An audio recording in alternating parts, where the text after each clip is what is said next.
Lwazi is my name, Nonguza my surname. I'm from Khayelitsha, Site C, B3D7B. I studied communication science at UNISA. I dropped out because of funds. I did film and television at Century Film School because I'm still working with Cape Town TV. That's our community television in Cape Town. Yeah. So I think it's 2 years ago, I met a organization called AIDC, Alternative Information Development Center.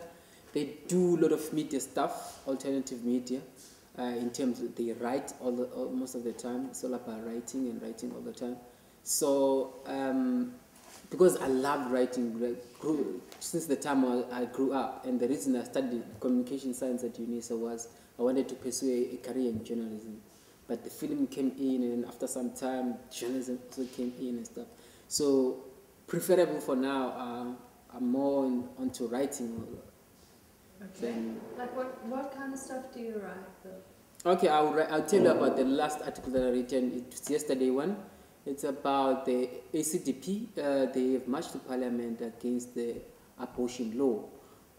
I thought it was a very interesting thing to write about. They just feel the law must be abolished.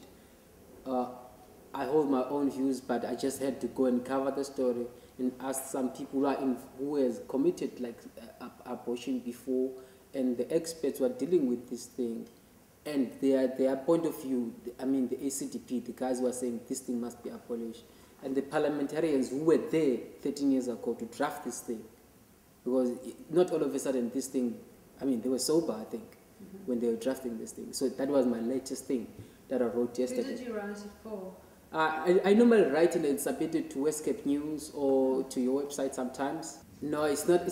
For me, workshops like this, it's not about getting an opportunity. It's about meeting the other people who are like into the thing.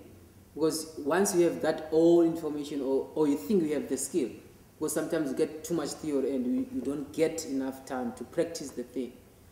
It's when maybe I will write my articles then, and maybe they can say to like, as they will be teaching other people as well, say this is where you go wrong, this is where you go wrong, this is how you do it, this is how you do it, and also get the chance to meet with other like community journalists and stuff, and also try to network with them, because for the last three months or something, I was struggling to get my stories into so-called mainstream media, because I didn't have all the information as to how to approach editors, all the stuff.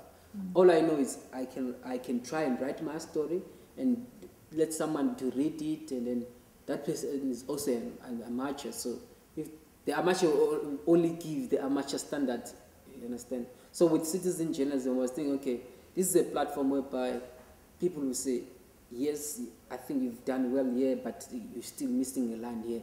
Okay. Understand? That's my thing, because you can't judge myself. Skills development. That's my thing. Yeah.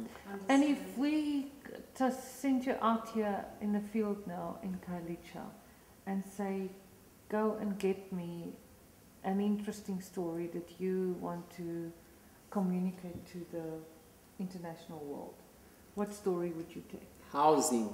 Number one, housing. What's the problem with housing? South Africa is trying to develop, settlement. They call it Department of Human Settlement now. But you see most of these houses like this. It's a government-built house, but you might find out that the person who's inside there is not the rightful owner. Someone is bribed to get in there, and the councillor is like. It's true. Yeah, almost. I can tell you, 40% of Khayelitsha, the RDB houses. 40%, the people who are inside of those houses are not rightful owners of those houses. So if you did a story like that, would you not worry about the security of your life, really? Because those people would want to keep you quiet. No, there are different ways of writing. But with a camera, using a camera. Okay, you would write the script, but maybe someone would go and shoot it. Okay, using a camera, then I don't think for me, telling story it differs. You can not go straight to the councillor who sell the houses. You go to the victim who has the house that was given by the government, but the council had twisted it to another person. You just show the condition where that person is living into, while that person has a house somewhere. So for now, I don't think the councillor has to come and run to you and said, why do you show that story? You didn't go and say, why did you sell houses? Didn't do that stuff. You just go to that catastrophic situation whereby someone is living into that kind of bad situation, and that person has a house that was given by government. Unfortunately, won't get a house again. Yeah. You understand? You just show that side of his life or her life. Then with your audio, you can also tell, despite their own way of living, there is someone who actually robbed her of this thing. You didn't say the councillor. I mean, like in this case, if the potential people who have robbed the individual might be three, might be the councillor, might be someone who bought the thing. Again, might be these people that we don't want to talk about, the ones who are in Department of Housing, because I don't believe that the councillor can sell me your house to me. He has to go and get papers from Department of Housing from someone. That's my view.